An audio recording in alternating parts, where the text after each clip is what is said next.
I do have a question for you. I just want to find out what the threshold is. Obviously, you morally condemn porn, and I guess I want to know from like your TradCon purview, do you also condemn strip clubs, prostitutes, brothels, Playboy magazine, Victoria's Secret, especially Playboy fashion magazine. shows? What about Victoria's Secret fashion shows now feature like dudes in plastic bags. So I don't even know if that's sexual the traditional anymore, like VS Angel shows, do you condemn? Because I guess I get annoyed when people just morally burden stars, and I feel like it's just because of the financial component, but then they're still, like I said, going to Hooters all the time. And I feel like a lot of conservatives, especially tradcons, are okay with, you know what I mean, lusting after women in those confined settings. I'm very opposed to lusting after women, and I think it's tantamount to adultery. So you would morally condemn Hooters and Victoria's Secret fashion shows and any of those magazines? I mean, again, there are different, obviously these are differences of degree. So Hooters, it's women wearing like tight clothing and giving you chicken wings, and I'm not saying it's ideal. I wouldn't recommend having Christmas dinner there, but I think it's far less objectionable than, say, going to a strip club or going to the red light district or looking at pornography.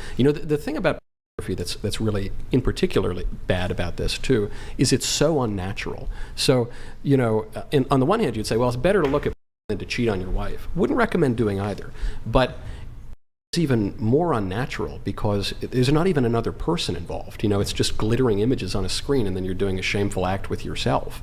What if you were watching it with your partner? And there is data out there that actually a lot of people report watching together actually makes their sexual relationship better, and they report higher sexual satisfaction. In that context, do you think it's okay, or is it just immoral for you because you're a Catholic? No, I think the reason that it's bad is, one, it would turn your sexual desire to another woman. And it would cause you to view women as sexual objects rather than as proper subjects. And I think one of the other problems with that shapes the way you would view all women, including your wife, is that it treats people as commodities. So what it does is it causes you to sell yourself as though you were just merely flesh, for the irrational excitement of some other person. And that is intrinsically degrading because you're a rational creature with a mind and a soul. That's why I think is the best iteration of sex work, because sex work, as they say, is the world's like oldest profession. It's never going away. Like even in 2005, which is over 10 years before the advent of OnlyFans, 16% of American men were buying sex, and over half of them were doing it regularly from prostitutes. So I don't like that we blame when sex work has always been a thing. Even a lot of Christian men will go to the strip club like a week before getting married, and that's considered like traditionally acceptable. Exactly. And I feel like OnlyFans is the healthiest iteration, even by your characterization, because it reinstates the soul, because the biggest OnlyFans stars are famous for their personality. People like Amaranth, Belle Delphine, Bella Thorne, it reinstates that personality. So I feel like it's actually reducing this idea of only lusting after a woman for her flesh. It's actually three-dimensionalizing her again. So do you think OnlyFans... But it still reduces the relation of the sexes to a mere monetary transaction, and it commoditizes the woman because she's the product. So, I mean, isn't that capitalism though? Like when you have a cashier, aren't you like objectifying your cashier? There are major problems with capitalism. The cashier scenario I don't think is a great but you have analogy. like if you're using like when the mechanic is working on your car, you're not like super interested in his thoughts and feelings. You're using him as a means to. So what is so bad about sexual objectification when we objectify celebrities, athletes, all these? Because the mechanic is performing a rational and edifying action for me that benefits the two of us. A prostitute, say, is turning herself into a mere instrument for my own lower pleasure. So, I totally agree with you that prostitution's been around forever, and there have actually been moral arguments, including from St. Augustine and St. Thomas Aquinas, against prohibiting this as a matter of law too aggressively, because one might say that then society would be convulsed by lust. So you have to strongly circumscribe it, but not totally get rid of it. And I don't know. Whatever. So you're pro? I'm not pro OnlyFans. But you think it's the healthiest iteration, or the no? most I mean, you're asking me what's the least dangerous arsenic. I don't know. I guess there's some diluted form of it, but they're all deadly. They're all going to get you. I guess I just didn't like this argument that the reason prostitution or is worse than maybe like a Hooters is because it's reducing people, you said, to like glittering the woman at at Hooters is having a nice conversation with me and bringing me my chicken, and she's not actually stripping down, and she's not actually performing a sexual act. I find that more immoral. I feel like that's the more reductionist flesh version of sex work, because she has to more perform a role, versus if you're subscribing to a Twitch streamer who you already like, it's based off her personality. Like she sets the rules, she sets the personality, she sets the interaction. I think the audience sets the rules, really. And they're subscribing more for her personality. In Hooters, it's already a predetermined role in uniform and costuming that they're assuming. I suspect if you talk to the top earning performers on they would tell you that the customer is always right. They tell you the same thing that the cashier and the waitress would tell you. I'm a top performing. That's not true. I have very strict boundaries. I make the rules. And you don't take into consideration the desires of your audience. I don't believe that. I mean, so do you think you're commodifying yourself to the day, like when you're doing your show on the daily But the thing that I'm selling is my opinions about the world. Oh, I do like philosophy live streams. Good. Well, I then half of that is probably a good idea. But the problem with doing it naked is it's kind of cheating, isn't it? It's cheating because you're attracting eyeballs with something that is irrational, and then maybe you're giving them some philosophy. They don't have to be completely separate at all times. Like even in marriage, like when you're horny, you're not at that moment like having this deep conversation and you're so interested in their thought. Like you have and like you can channel that in a healthy way. So something that I found is a lot of men, when they would see me speak and they're like, I really like what you say, but now it's hard to jerk off to you because I have this weird thing. But then once they like get exposed to it, now they like, oh, actually it's really cool. I love it. Like, we might have this inclination to see people in these categories. I don't know these categories, but that it doesn't mean that just because you're a sexual object in this context, that you are in every context. Yeah, I guess it's just if you're... I think they probably make a good point, which is I have viewed you in this degraded way, and now I'm surprised to see you in a different way. And that's why it's important to expose them to that, because that's... Perhaps, but even the way you're talking about sexual desire still seems to be very self-regarding, right? You're saying if you want to sleep with your wife, it's because you're randy or something. But that would be the difference between, say, love and sex. I forget who wrote this. Maybe it was Chesterton or Lewis or one of these guys. Sex is... Oh, no, it's Fulton Sheen, actually, the Archbishop and former TV star. Sex is totally self-regarding. So when one looks at... It's to gratify one's own lusts. Mm-hmm. When one is married or just even in love, one is willing the good of the other person. And so you can, this is not just pie in the sky, mamby-pamby stuff.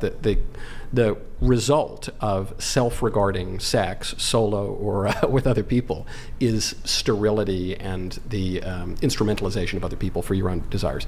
The end result of love, which is giving to the other person, is to edify the spouse, but it literally becomes so real that another person is created as a result of it. Pixie, go ahead. This doesn't have to do with the usage, but I just want to circle back to something that's just been stuck on my mind. Earlier you were talking about like basically like these kind of biological imperatives that like women and men have naturally fallen to, and then basically feminism is like trying to destroy that. That's like my understanding of your argument. But I don't think it's just biological, because I don't think we're just bodies and flesh. I think we're also souls and bodies together. Okay. Because what I was going to say is that when people make like these biological arguments of men having to be this one way and women having to be this other way, to me that doesn't necessarily follow, because like we've literally had laws after law in place trying to prevent women from getting into the workforce, from having being able to open a bank account, from even being able to pursue certain legal matters. So when people make this biological argument of like, oh no, men are just more naturally inclined towards working roles, it would follow then that there would be no need for these laws. It would just be a biological imperative. There's no need for you to have a law where blood flows through you or where you have a heart. These are just things that are true.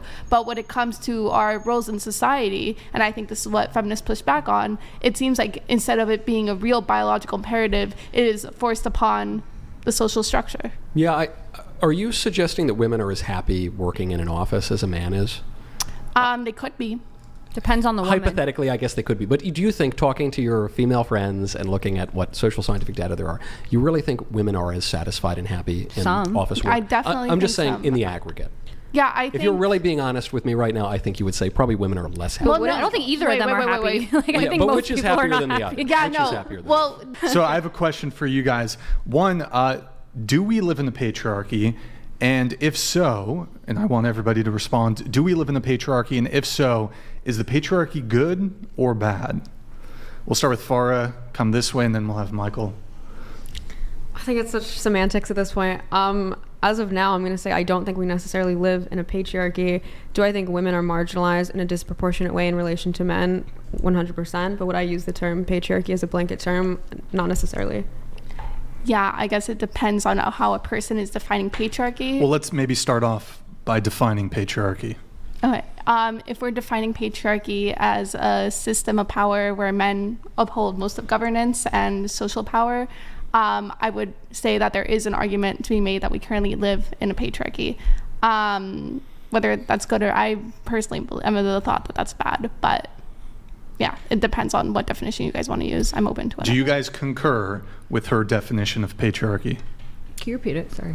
Basically, it's a system of power where men hold hold most of the capital. yeah, the social. Yeah, most of the capital, social, political power. So obviously we know historically this is true, and if we're looking at a global level, are we going to like refine it to like United States, because these are going to be very different conversations. And West, we could also in the consider West. So I would say like, and you see this, that like it's more prevalent in countries that are poorer, that have less technological advancement, as industrial machinery became a thing, and education and all that. And so now I don't think like in the West, I'm not going to sit here and say like women don't have equal rights. I think some of that history in certain ways, like in maybe culture and our perception of men and women is still here, but no. And I would say that it hurts men and women to the same degree in some ways. Yeah, I would say that. Okay, so Farah, you don't think that there's a patriarchy, or are you unsure? I think the word patriarchy is a bit harsh, and I don't know if I would apply it to how we live in the West now. Okay, but you two do believe there's an argument to be made depending on what level you're talking about when it comes to power, or how much power you have to establish patriarchy. Michael. I guess I kind of think more than you do that we live in a patriarchy, not as a matter of law. Yeah. The law says we don't. The law, if anything, is inverted. We're closer to a matriarchy, except we don't have kids anymore, so there are fewer mothers. But as a matter of practical living, I think we still do live in a patriarchy. I think men wield probably more power than we ever did. It's just in a very perverted way. So men, wield the power to have casual hookups.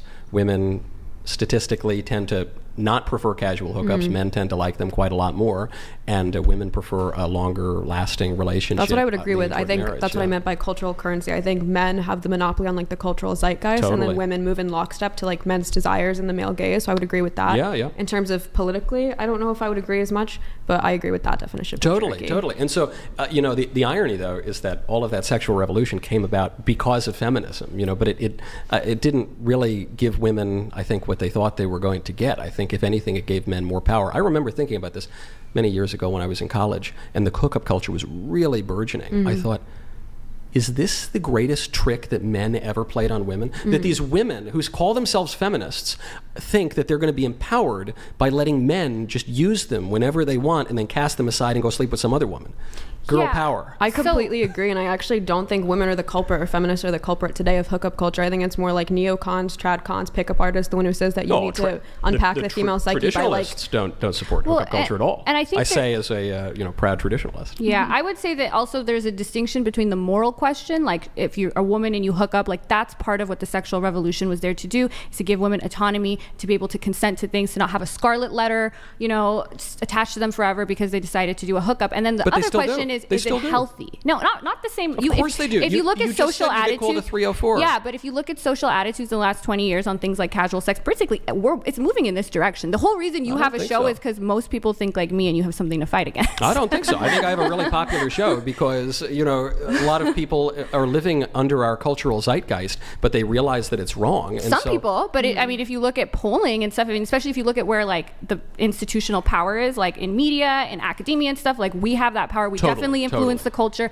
And if you look at polling and you look at like 30 years ago, 40 years ago, how people felt about casual sex. So I agree that there's a moral question and what's actually good for you. And the truth is there is a small number of people, like women tend to have more restricted sociosexuality than men do, but there are some women. What do you mean by sociosexuality? Sociosexuality is how open you are to casual relationships. There's like an inventory, and they like look at your desire, your behavior, your attitudes towards it, and men typically are more open to it than women are. But there is some there's like 10% or 5% of women who still, and I don't think there's anything wrong with those women going out and doing that, but I do think we need to put more of an emphasis on like, okay, the moral question, whether you're a whore if you do this, that's separate from, is this good for you? Is this going to make you feel good? Is this what you really want? Is it separate? I think it's separate. Why would it be separate? If morality is concerned with what is right and what is wrong, and we are rational beings that recognize that some things are better than other things, then wouldn't it stand to reason that if you do more good things and fewer bad things, if you pursue more virtue and less vice, that you would be happier and flourish? But is eating a donut immoral?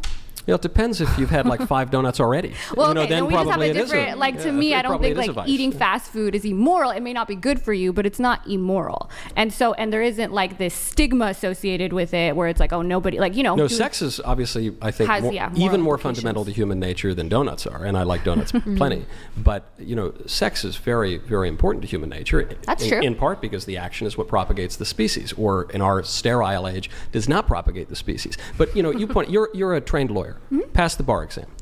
And you have spoken publicly about how, because you've made other career choices, you really can't work in the law. Yeah. A firm would fire you. So it would seem to me, putting aside the justice or injustice of that fact, that there is still a major stigma but associated a lot with of firms would actually decadence. hire me over you, probably still in Well, I don't have a law 2020. degree. No, but my point is that some of the things you say are so controversial that Yeah, with that's how true. I think I saw a little bit clip of your last thing where you said like Yale would like deny you even went there. I at this think they point. want to burn my diploma. That's at my this point. Is That's that a very liberal place. is though, that yeah. society is shifting and we're becoming more okay with things like sex work, but we're still not there 100%. But we still are very quick to cancel misogyny, and I'm not agreeing with I this. wouldn't say Yale is representative of the broader society, though. You know, it's a kind of, and I love my alma I mean, if mater, we're but it's a talking about weird law place. firms, if we're talking about good, like big time law firms, yeah. like they would have a harder time. Wait, just a clarifying Yeah. question. So you're thinking, broadly speaking, people will find a conservative political pundit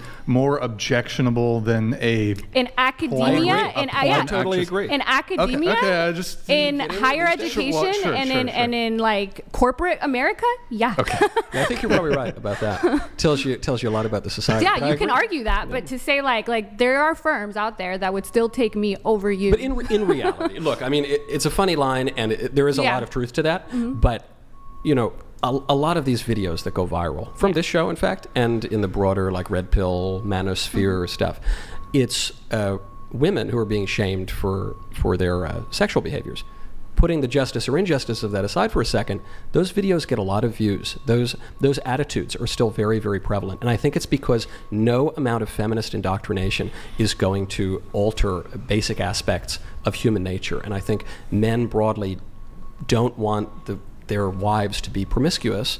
And look, everybody has a past, and I think there's all sorts of redemption and repentance, and I think that can all be great. But no one, you know, as La Rochefoucauld said, hypocrisy is the tribute vice pays to virtue. No one, I think, really deeply desires that. And I don't. The men who watch the show are going to selection bias there because they're going to be more likely to not desire that. They're probably going to spend more time on the internet. There's all these. It's a very popular show, though. But like this idea that men want a body count of 0 is not really replicated, I think, in normal society. That like you may not, they may not like you. Obviously, there's a spectrum here. Like your girl doing porn is different than having 3 bodies, right? Like different, there's gonna be different levels of men who are okay with one and not the other, but we do have a culture war for a reason because there is enough people on this side who are like, actually there's nothing wrong with having casual sex. Actually there's nothing whatever about doing hands. And I think tradcons can be super happy living a tradcon life, but you guys are the ones telling us we can't be happy and there's nobody out here on our side. No, look, we're observing certain facts of society and mentioning them, and but also we're recognizing that the liberal view of society, that we're all just individuals and, you know, don't yuck my young man, that doesn't really work because we live in society. So, you know, I keep bringing up the trans thing because it's just the clearest example of all these different topics we're talking about. The pro-trans argument was, just let me dress up in a skirt. How does it bother you? I'm doing it in the privacy of my own home. Stop, you know, yucking my yum. Okay, fine. Okay, well, if I'm going to wear a skirt, you're going to call me Shelley. All right, Steve, like, I'll call you Shelley. Fine, whatever. Oh, okay, and if you're going to call me Shelley and I'm going to wear a skirt, then I'm going to go use the women's bathroom. Now, hold on, Steve. Sorry, Shelley. Like, you can't, my daughter goes into the women's bathroom. Well, I'm a woman, and I say I'm a woman. You have no damn right to say that I'm not a woman. Well, no, I do have a right to say you're not a woman. I do have a right to suggest that you not behave like a weirdo in public. And I do have a right to say you get out of my daughter's bathroom because I've got faculties of reason and I live in society. And to quote John Stuart Mill, who's one of the most important liberal thinkers of all time, in his essay on liberty, he points out, you know, we want a lot of protections for privacy, but there are not really any totally private vices. You know, if a guy is just a big drunk and he just drinks all the time, maybe he does it in his own home and it doesn't bother you, but then maybe he neglects his family and his family can't eat, and then maybe he doesn't go to his job, and maybe he doesn't pay his taxes, and maybe he doesn't contribute to the community that he lives in. And maybe we have a right in the political community to put some limits on individual autonomy, because it's degrading to individuals, and you get all the individuals together, that's your society. Yeah, I don't know. I just kind of want to push back on the idea that like basically being trans is the same as being a drunkard. And I think the reason why is because I'm not saying they're the same. They're just both similar. A bit deviant and suffer defects of will and intellect. Okay, I guess my question to you is, when does something deviant become harmful? Because there's a lot of deviant behaviors out there. I don't think most of them are harmful. I don't think most of them are bad. But obviously you think that there's something bad about being trans and being drunk enough to like do the analogy. So my question is, when does deviance become harmful? And do you believe it should be enforced through law, or are you just talking social? Like, do you think like we should put in, because there's a lot of rights that we hold up even when they're like free speech, people say mean words, but we still are like, the right is so important. Guns, you know, they sometimes we have limits on speech. Of course, I think I agreed with everything you said. There should be limits. The question is, where should those limits be and how should they be enforced? And that's my question. We should probably arrive at them through prudence and very carefully. Okay. I don't think there's like a write 5 bullet points on a napkin answer to this, as some ideologues do. I think we have prudence for a reason, and it's the my dear, it's the consummate political virtue. But also, when you say should it be enforced through social norms or through the law, I'm not sure there's a total firm distinction here. It's very fashionable of the libertarians to say politics is totally downstream of culture. Or so, sure, that's true in as far as it's true. But also the law is a tutor. And so the law creates certain incentives and disincentives. If you're going to punish certain behaviors, you're actually going to get less of that behavior. And if you encourage certain behavior, you're going to get more of that behavior. If people are free to choose their own interests out without having any cultural or social factors in it, it's still true that more men may do this and more women may do this, but more men than we see now may be in certain fields and more women would be in other fields. I don't even know what that means, though. Like, women are more interested in people and men in things. I guess my debate partner is a thing who looks like a person, but I'm very interested in people. I don't even know really what that means. I think they I mean agree with universally, you. when you look at careers, women tend to work with other people while men are more interested in things like STEM and They'll like lock gadgets. themselves in a room They and use solve the for Matt's example last of like theorem or little something. boys with Yeah, right. trucks and little girls with dolls. Since we were talking about professions for a little bit, an often topic that I hear in feminist discourse is the wage gap. Do you guys believe that there is a wage gap? I mean, yeah, there is a wage gap. Like, women generally make less money than men. Whether it's morally okay or not is a different question, but it's undeniably there. Pixie? Yeah, there is a wage gap. Jasmine? I agree that there technically is, but the reasons for it may be, like, I do agree with that argument that men may take on longer hours, etc. Women leave to take care of their kids. Now, would women choose, like, the way the system is set up, to take that negative impact of going home with their, because when women leave to take care of their kids, it's really hard to get back into the workforce. Would they choose that? Is that ideal? No, but that's the way our system is set up. So I think there's a lot of variables And here. it's the way all work is set up, right? You're always That's going to true. prioritize more consistent experience. Yeah, I totally agree with your view. Sure, it exists, but trust me, if any business could save 25% of labor costs by hiring women, only women would be working. It's obviously because women don't work as long hours, they like to spend more time with their kids, they take time off, of course. And I that mean, cost even- that they take for that is unfortunate, but yeah. Maybe. I think it's good. I think it's good for them to spend time with their kids. I Pixie- think it's better than working in the widget factory. Pixie, do you think that the Maybe OnlyFans. gender wage gap, gender earnings gap, is it due to some of the reasons that Jasmine articulated, or do you think it's due to perhaps sexism? No, there are obviously cases where this is the case, right? Where there's difference in hours and stuff. But there have been like a decent amount of studies showing that even when things are all equal between resumes or even between like job performance, when conducted blind, the woman will get the proper appraisal, approval, whatever. Well, but if it's a gendered name, or even if it's just like viewed as like gendered or whatever, women will suffer. So there is like a pre-societal connotation on the idea that like, hey, women are less able or apt to do certain X or Y task. I do have, I know I'm kind of moderating this. I did just want to jump in on one thing. This was a couple of years ago. I think Google did a very thorough and in-depth review of how they were, I believe, paying their engineers. Perhaps it was a different segment of their employees. And they actually found that they were underpaying the men and overpaying the women.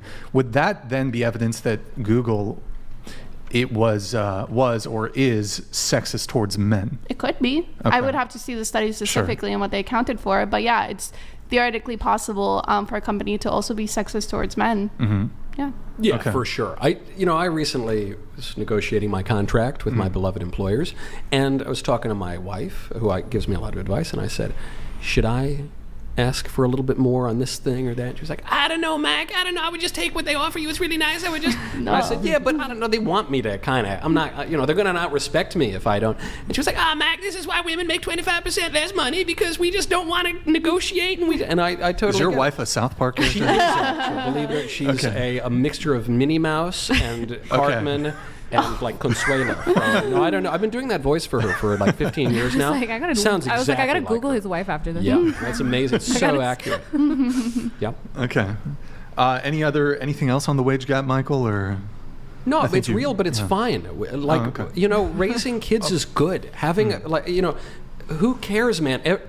Money's great. I like money. I like being able to pay my bills. I like being able to buy nice cigars, like Mayflower Cigars, mayflowercigars.com, 21 years old or older to buy them, exclusions apply. But there's more to life than money. This is only $14 a stick. That's a great price. After a box discount, it's like $9 a stick. What are you going to do with all this money? You're going to just pile it up and buy more stuff? Who cares, man? They used to say that kids were the poor man's wealth, and kids, I'll tell you, I take my job seriously. I love my career. I love being in public life and having whatever political influence I have. It's awesome. It means nothing compared to having children. I finished my first book with words, speechless, when I was in the delivery room with our first child. And my wife's there pushing out this kid, and I'm there finishing the final edits on my book to send in. They were both due on the same day. They both came. And I thought, okay, I've finally done. I poured my heart and soul into this 18 months of writing.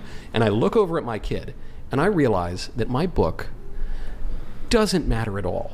And I think it's a good book, and it became a #1 bestseller, and it matters nothing compared to a baby. And so I just think, good grief, woman, you're going to put off having a family, this wonderfully edifying thing, to go make like an extra $50,000 a year, and $150,000 a year. Who cares? Like, are you kidding me? What a terrible deal. There's two things I want to say on that topic. The first one is, hopefully we both can agree that the wage gap is a problem if, let's say, two people are doing the same exact work or whatever. One shouldn't be looked down upon by their sex. Again, we said that there's cases where we understand the wage gap, but hopefully we can agree on that. When all factors are equal, that should not be. If my grandma had wheels, she'd be a wagon. Sure. If things were different, they'd be different. Okay. And I guess the second thing is that I think the misconception or what's being downplayed here is that there are strong correlation, if not just straight up causation, of being able to have a kid that's healthier, more educated, has better life prospects, just overall a better life, if you can afford a better life for them. So I think there is something to be said about, like, hey, you don't have to be the top 1% owner, or you don't need that extra 25% in your income. But I think there is also something to be said about, like, hey, a lot of these women, the reason why they still want to work or they're still interested, because they want to provide the best possible life they can for their family. So I think there is a balance to be struck there. I don't think it's all just like, oh, it's kind of frivolous money. We have a bad political economy right now that basically forces women to work even when they don't want to. So it's no longer a choice. It's more an obligation for most people. And I agree that's bad, and we should take political action to change that. I'm all for that. I think that would be great. However, you can raise kids on not a lot of money. I didn't come from a ton of money, and I know a lot of my friends didn't come from a ton of money. And, yes, you need to be able to eat. You need a roof over your head. You need some clothes. But you can do that for a lot less than we have now. The problem is the two income trap is that once you start living that dink lifestyle, dual income, no kids, or the dinky lifestyle where it's like no kids yet, you get accustomed to a standard of living that you don't want to give up. But it's worth it. Yeah, make sure you can feed your kids, but make sure you have kids to feed. Last two things here on the wage gap. When it comes to things like sports, for example, we've had in the national U.S. women's soccer team, they actually filed a lawsuit. I don't know if you guys are familiar with that at all. So do you guys think that, for example, between the NBA and the WNBA or the women's national soccer team compared to the men's, do you think there should be an equalization in what they're paid? No, because one generates more money. Pixie? Yeah, No, I feel talk. similar. Okay. Yeah, let's go. You guys are the most patriarchal feminists I've ever met my whole life. I'll have to But then in OnlyFans, we make more money, So Yeah, should there equal pay for men on OnlyFans, I think, is our next you're just thing. mad I'm beating you. Pretty much. And He has last thing. You have last, an OnlyFans? for his feet, right? No. Soon. Oh, I What? What do you sell on OnlyFans? Nothing. I don't have.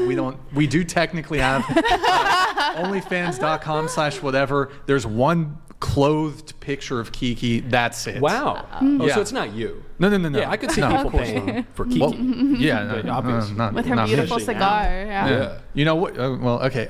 Last thing on the wage gap. Do you? I have a question for the three of you. Do you? When it comes to like dating, right? And we are going to have a dating talk after this with Michael joining us on that. When it comes to dating, do you guys want a guy to be a provider? Do you want him to, for example, pay on first dates? Just starting with you, Farah, going across. Do I want him to be a provider necessarily in terms of like rent? Not necessarily. Like I'm planning on buying my own house regardless of what my partner makes. Sure. When it comes to paying on the first date, I would prefer a partner who does that. Not necessarily because I need the money or I'm gold digging, but I think Sure. as a woman, we are just way more sexually selective. And so the chances of me even swiping on a guy in a dating app and then actually pursuing the date are so slim versus a guy's going to take up any woman. So I think actually having to shore up resources shows like an equal measure of selectiveness. Sure. Go ahead. Personally, I don't really care about like splitting on a first date. I do think it is more attractive when a guy does that, More but I think it's attractive. for one of the Okay. reasons that Farah listed. What is it? I want somebody who makes around the same income as me or higher. I'd be okay dating somebody who makes less. On the condition that they're taking up more of the household labor, which Okay. is statistically not likely. And Jasmine, what about you? First date, like I just feel like if the person who asked should pay, and I feel like if a guy doesn't, I just get this idea he's stingy, and I'm definitely not stingy. Like I like to pay for as many people as I can. And then when it comes to the other question, I actually I have such high standards when I look for things like intellect, humor that I don't. That's why I make a bunch of money myself. Like I'm actually looking for a really hot chef. He doesn't have to make money. Like, he'll just stay because I can't cook. So I'm looking for a homemaker. So slide in my DMs. Well, You want a wife. Yeah, but right. like Well, a hot chef. You mix. did say whoever asked should pay. More often than not, though, are you asking men out, or No, but do you ask men out? I don't ask men Well, out. it's sort of almost. I agree. I think it's funny when feminists say like, no, whoever asked should pay. It's Well, like, but you are it banking off ignores- the fact that yes, it like does men ignore the usually facts. ask. Well, that's It's because genius. we're more It's selective. brilliant. What is feminism? I think the most common definition is the social, political, and economic equality between the sexes. So according to that definition, I would definitely identify as a feminist. Okay. Yeah, in general, I agree with that definition. I believe that we should not be discriminated unfairly on the basis of sex. If I had to add any addition to feminism. I would agree with all that, and then I would also add on just kind of adding more cultural currency to just female spaces, women's interests, and just women's proclivities in general. That last good if that's what it were, but I actually think feminism does the opposite of that in practice. And frankly, going all the way back to the beginning of feminism in the 18th century, probably my definition of feminism would be Gloria Steinem's definition. She was the very famous feminist of the second wave, which is that a woman needs a man like a fish needs a bicycle. Feminism is the idea that men and women are not complementary, they're not different and helpful to one another, but they're identical and indiscernible. That there are some superficial differences. You ladies might be a little prettier perhaps than I am, but all in all, we're basically exactly the same. And I don't think that's true. I think it's a false view of human nature, and I think it's harmful to everybody, and especially harmful to women. Right. I've worked with Gloria Steinem's company, Women's Media Center, for like 4 years back My in college. condolences. And obviously that's like a more crass interpretation of, I think, what she meant by that, which I think is more so, she's more so characterizing the fact that women in general, when they're taught how to self-actualize, it's typically tied to contingency on a man and getting married and starting a family, versus men, when they're told the ways to self-actualize, it doesn't necessarily require a woman. So obviously her saying a woman needs a man the way a fish needs a bicycle sounds crass and like she's being a bit misandrous, and obviously some radical interpretations may take it that way. But I think what she's trying to say is that women, you can like define yourself and your career and your potential outside of simply marriage and children. What do you mean by the phrase self-actualize? Just like live up to your potential, use your rational faculties, use the design of your potential in your brain. I agree that I want to live up to my highest potential. I want women to live up to their highest potential. I want total human flourishing. But I think you've given away the game on the radical and liberal foundation of feminism, which is the notion that it comes purely from the self. It's a matter of self-liberation that I can do totally self-sufficiently, as if I were an island unto myself. But no man is an island unto himself. And so I didn't make myself. I didn't create the family that I was born into. I didn't create the community that I was born into, the country that I was born into. I take the opposite view of the liberal view. The liberals say that man is fundamentally an individual. The conservatives would say, no, man is a social creature. Man is a political animal. And so the irony, I think, of someone like a Gloria Steinem saying that or insinuating that we just want women to live up to their fullest potential, is that the way that she and the feminists have done it is to totally erase women. And I think this goes back way further than the second wave. You sometimes hear conservatives, the squishy kind, they say, we love the feminism, but only the second wave, not the third wave, or we like the first wave, not the second, or whatever. We're on like the 10th wave now. But it's been a problem from the beginning. Even Mary Wollstonecraft, who founds feminism with the vindication of the rights of women, she writes that Providence has created men in such a way that they are more inclined to virtue, and they're more endowed with virtue. And I think that's exactly what Gloria Steinem thinks, because the way that second wave feminism actually was practiced was it denied the virtues particular to women, and it said the only way to be virtuous and to flourish is to be a man. So if women want to be virtuous and flourish, they got to dress like men, and they got to have the same attitudes towards sex as men, and they got to work in the workplace exactly as men do, and they just have to pretend to be men. But I think that's very disrespectful to women and harmful to them, because if a woman tries to be a man, she's always going to fail. Just look at the Penn swim team now when the men compete against the women swimmers and defeat them. This is why some feminists wisely are turning against the transgender ideology. I think women are great, and women have a wonderful nature, and when women are fully women, they can really flourish, and when they pretend to be men, they get miserable.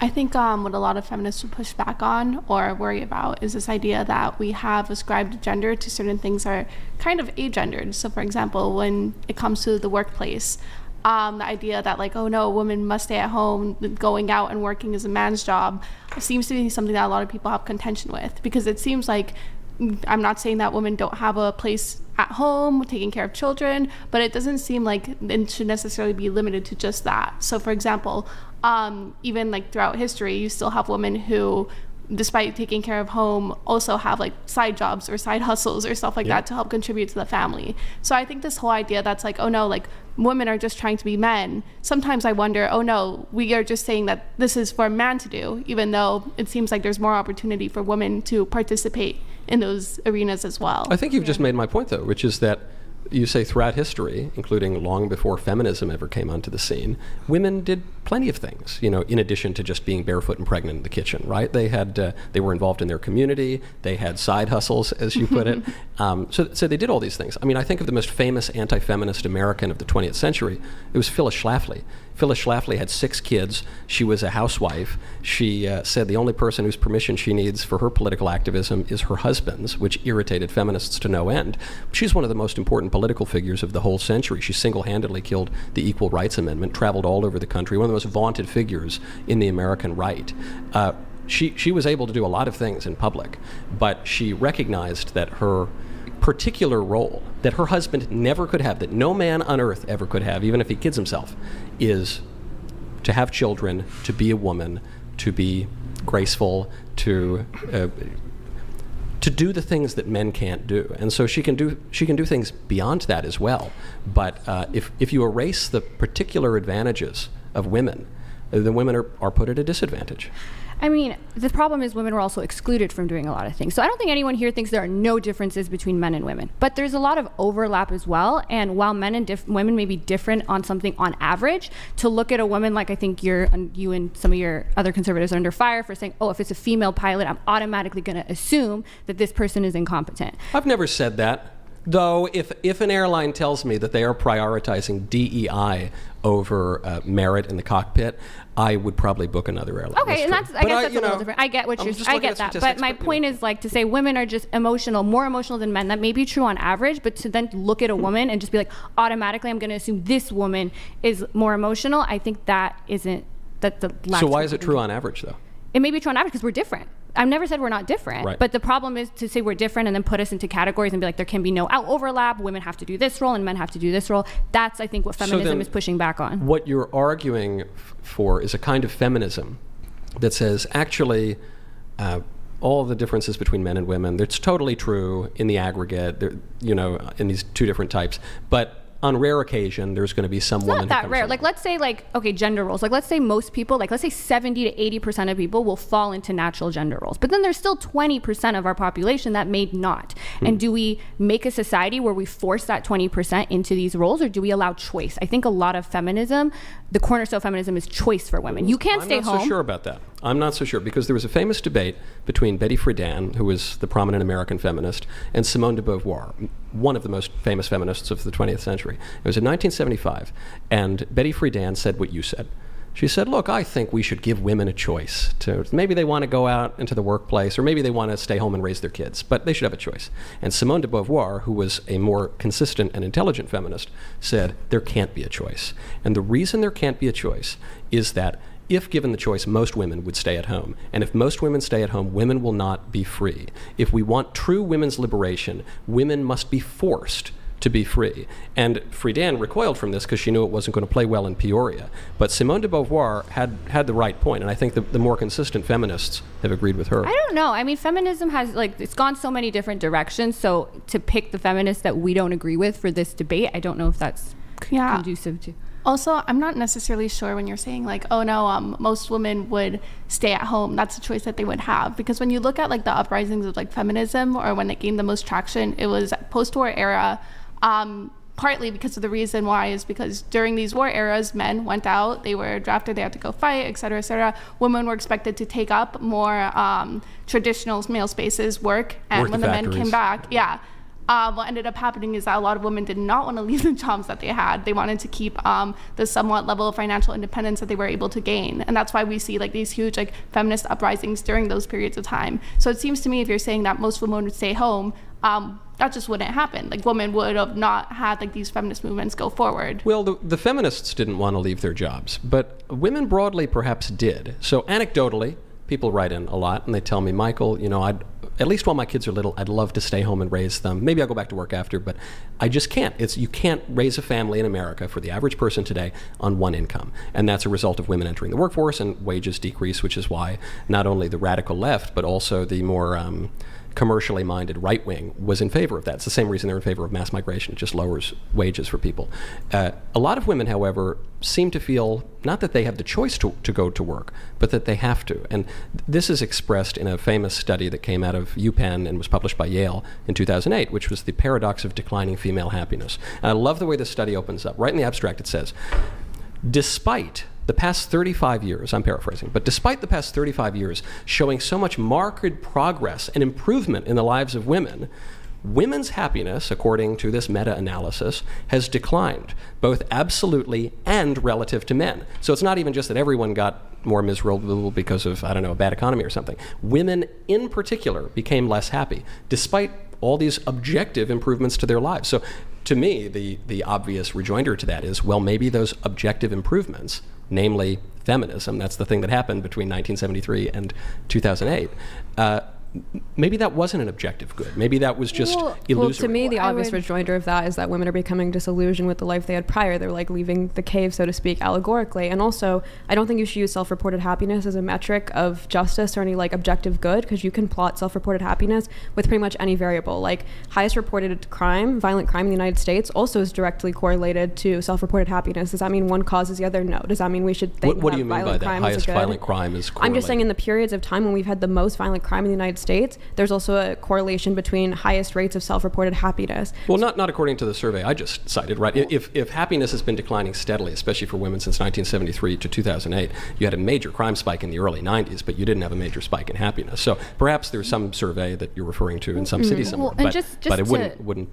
But also, even women living traditional lifestyles are seeing a downfall in happiness. So why is it that the women who are still living the type of lifestyle that you would probably prescribe to women are also having a decrease in happiness? Also, I'm not convinced of that. The Institute of Family Studies that are big, and there's a lot of data out there that actually children make you less happy. So there is this problem happening where we're okay, why are people less happy? But we don't know. We don't know what it is. I'm not so sure. Again, and then you would expect then that if you looked at the most unhappiest countries, you would expect Canada, the Nordic countries, Scandinavian countries, because they're very egalitarian, and you're not seeing that they actually have higher happiness levels. Well, than they have the highest rates of alcoholism in the world. You think of Denmark, Norway, Iceland in particular. So I don't know how happy they are. Now you're changing, but if we're gonna just go by what makes people happy, I don't know if I think there are arguments to be made about like community and those things may make people less happy. But this idea that's because women aren't having children, when we also have data, a lot of data that shows children, especially in the United States, has the biggest happiness gap. And then we're seeing that other countries that are more feminist are also not having, like, if you compare like Scandinavian countries to like the East, like my parents are immigrants from Iran. Iran has really high unhappiness levels. A lot of countries Naturally, yeah, exactly. So I don't know if you can say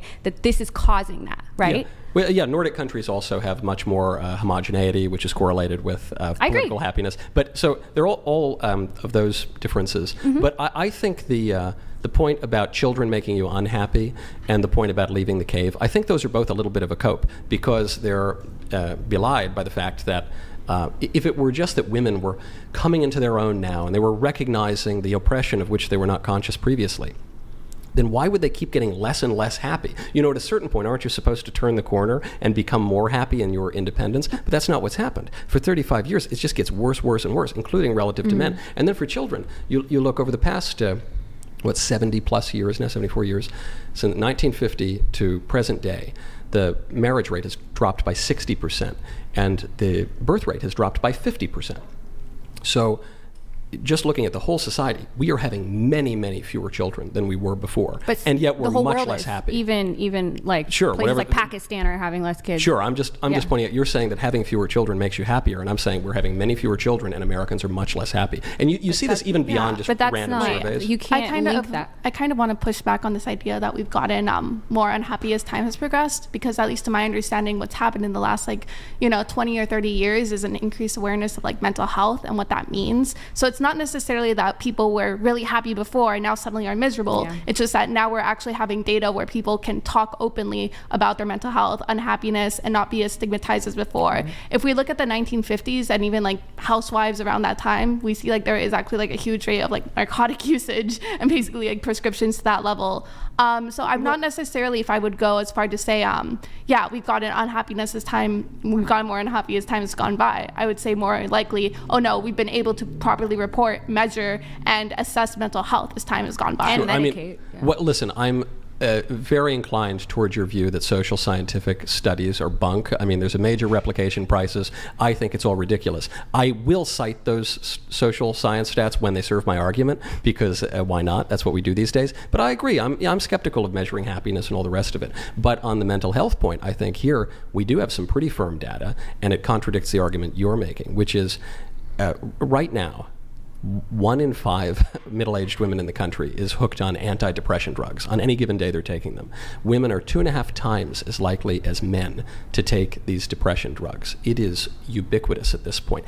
And the rates of taking depression drugs are going up. It's getting much worse. So if we're not getting less and less happy, why do people keep taking more and more depression drugs? Well, why were housewives in the 50s downing like a bottle of wine at lunch every day? I'm just saying I'm not so sure. I mean, these are anecdotes. We're supplanting self-medication now with actually like medically backed drugs that actually help women with their mental health issues. I don't know that it's also now that when you're sad, you just go to the doctor and they give you antidepressant drugs. I don't know how much more depressed people actually are, other than the fact that they're just dishing them out to everybody. And they're dishing them out more and more and more. Sure, you can blame the pharmaceutical industry or the medical industry. I'm just pointing out, in order to argue against these social science statistics, one has to just turn toward unfalsifiable anecdotes and memes. The housewives were all miserable in the 50s. They were secretly, drinking behind their husbands' backs. But I don't know, maybe they were, maybe they weren't.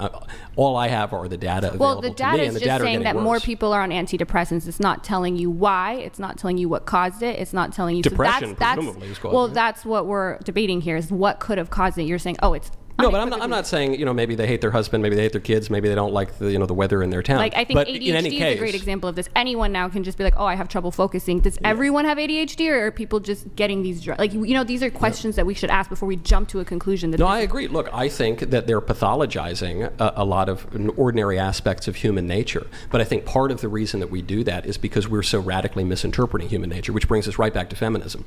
The clearest example of this is the transgender argument, which is all anyone ever talks about these days. I'm frankly sick of it. We know that men and women are different, but that shows you, a major confusion about human nature. If a man can become a woman, then we have been really wrong about anthropology for a long time. And most reasonable people know a man can't become a woman. But that error in human nature goes back much earlier than transgenderism. This is why I have pity for the feminists who are trans-exclusionary radical feminists, because they don't realize that it was their own ideology that led to this. The premise of transgenderism is that men and women are basically the same, so much so that one can become the other. But if that's true, then that has to come from somewhere. And where it came from was the redefinition of marriage, to say that a man and a woman is the same as a man and a man is the same as a woman and a woman. And that comes from the sexual revolution, and that comes from feminism, which says a woman needs a man like a fish needs a bicycle. Yeah, I agree. These errors in human nature can lead to all sorts of problems. Did you say transgenderism is people thinking that there's no differences, and why would they need to transition? That's a great question. I don't think that's what transgenderism believes, that there's no difference between men and women. Transgenderism believes that men and women are so similar that one can become the other. Which is different than the feminists who say men and women are so similar that a woman can do anything a man can do.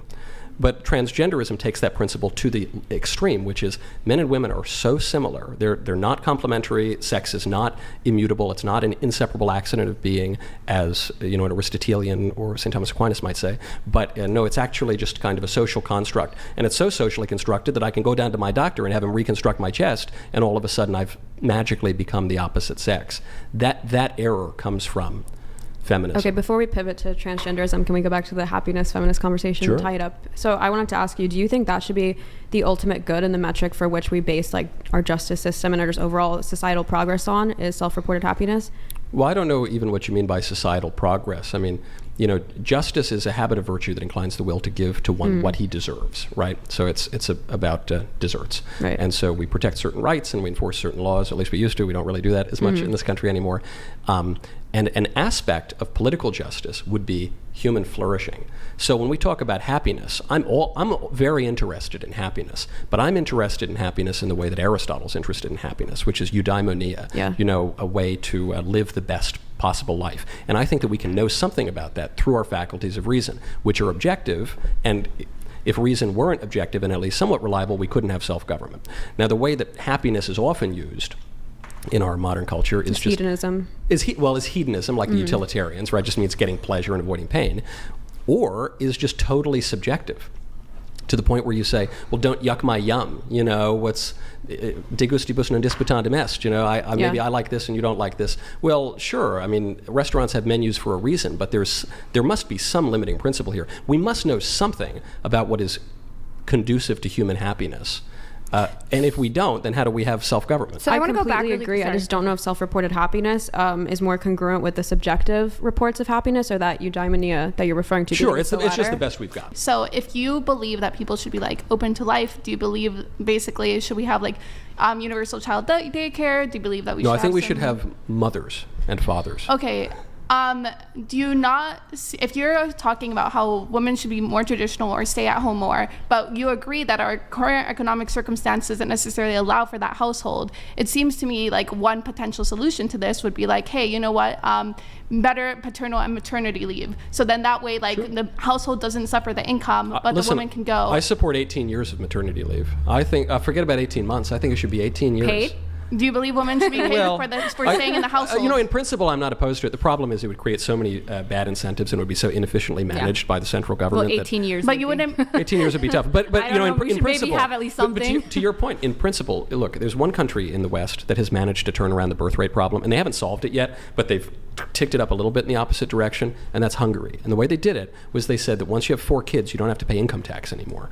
And that's a great way to encourage people to have kids. So, I'm not sure. I don't disagree with that. Would I suggest that we just start sending checks for each baby that you pop out? That's probably an overly simplistic way to do it. But should the government, which is really an expression of the people and self-government, should we encourage and support having families rather than passing laws that discourage families? 100%. Yeah, I'm for pro-family policy. I think we all are. Yeah. Pixie, did you have more? No, I was just trying to see if you agreed with that or not, because I've met a couple conservatives who are like, oh no, we shouldn't pass laws like that. So yeah, well, the libertarians get feisty about any time you say that we should do anything in politics, but no, I'm fine as long as it's prudent.